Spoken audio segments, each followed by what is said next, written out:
নতুন বাংলাদেশ বিনির্মাণে রাষ্ট্র সংস্কারের লক্ষ্যে প্রথমে সংস্কার কমিশন, পরে জাতীয় ঐকমত্য কমিশনের সাথে রাজনৈতিক দলগুলোর ৩ মাসের ধারাবাহিক বৈঠক শেষে কিছু বিষয় একমত হতে পারলেও মৌলিক সংস্কার ইস্যুতে অধিকাংশ দলের মতানৈক্য স্পষ্ট। তাই জুলাই সনদ তৈরিতে ঐকমত্য পৌঁছাতে রাজধানীর ফরেন সার্ভিস একাডেমিতে দ্বিতীয় দফার আলোচনার সূচনা করেন প্রধান উপদেষ্টা। বৈঠক শেষে রাজনৈতিক দলগুলোর মুখে ঘুরে ফিরে উঠে আসে নির্বাচন প্রসঙ্গ। ক্ষমতার কম ভাগীদার অনেক দলকেই জোর দিতে দেখা যায় নির্বাচনমুখী সংস্কার ঘিরে, তবে সংস্কারেও প্রাধান্য দিয়েছে কোনো কোনো দল। ডিসেম্বরের মধ্যেই জাতীয় নির্বাচনের ব্যাপারে অধিকাংশ দল তাদের মতামত প্রকাশ করেছেন।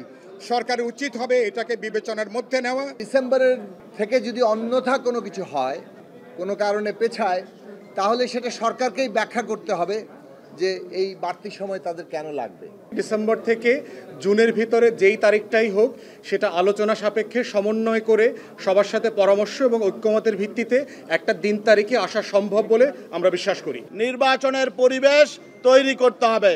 বর্তমানে বাংলাদেশে যে অবস্থা আছে, নির্বাচনের পরিবেশ নেই। বিশ্বমানের থার্মিক্স রড, সালাম স্টিল থার্মিক্স, দেশের একমাত্র থার্মিক্স রড।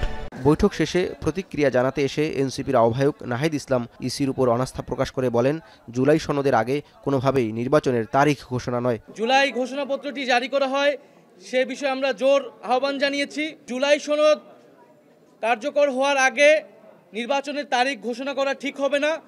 জুলাই সনদ ঘোষণার আগেই যদি নির্বাচনের তারিখ ঘোষিত হয়, তাহলে সংস্কার প্রক্রিয়া ব্যাহত হতে পারে। নিজেদের অবস্থান তুলে ধরে জামায়াতের নায়েবে আমির আব্দুল্লাহ মোহাম্মদ তাহের বলেন, জুলাইয়ের মধ্যে সকল সংস্কার সম্পন্ন করতে হবে। ডিসেম্বর থেকে এপ্রিলের মধ্যে নির্বাচনের তারিখ ঠিক করে রোডম্যাপ দিলে সংকট কেটে যাবে বলেও জানান তিনি। জুন এবং মে মাস আবহাওয়াগতভাবে নির্বাচন অনুষ্ঠানের জন্য উপযোগী নয়। তাহলে মে জুন বাদ দিলে ওনার যে কমিটমেন্ট আছে, কমিটমেন্টের যে টাইম লাইন, সেটা হচ্ছে ডিসেম্বর থেকে এপ্রিল।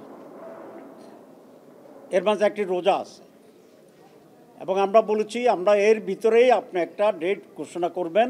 নির্বাচন নিয়ে নিজেদের আগের অবস্থানেই আবারও তুলে ধরেছে বিএনপি। বৈঠকে বেশিরভাগ দল ডিসেম্বরের নির্বাচন চেয়েছে বলে দাবি করেন দলটির স্থায়ী কমিটির সদস্য সালাউদ্দিন আহমেদ। সংস্কার নিয়ে কমিশন আন্তরিক হলেও যথেষ্ট সময় ক্ষেপণ করেছে উল্লেখ করে বিএনপির এই নেতা বলেন, সংবিধান ছাড়া বাকি সব সংস্কার এক মাসেই সম্ভব। আমরা মনে করি ডিসেম্বরের ভিতরে নির্বাচন অনুষ্ঠান করা জাতীয় সংসদের খুবই সম্ভব এবং এর আগেই জরুরি ভিত্তিতে যে সমস্ত সংস্কার করা প্রয়োজন, বিশেষ করে নির্বাচনমুখী, সেই সংস্কারগুলোকে চিহ্নিত করে আমরা ঐক্যমতের মাধ্যমে সেগুলো বাস্তবায়ন করি এবং সেই এমন কোনো সংস্কার নাই যেগুলো এক মাসের মধ্যে বাস্তবায়ন করা সম্ভব হবে না।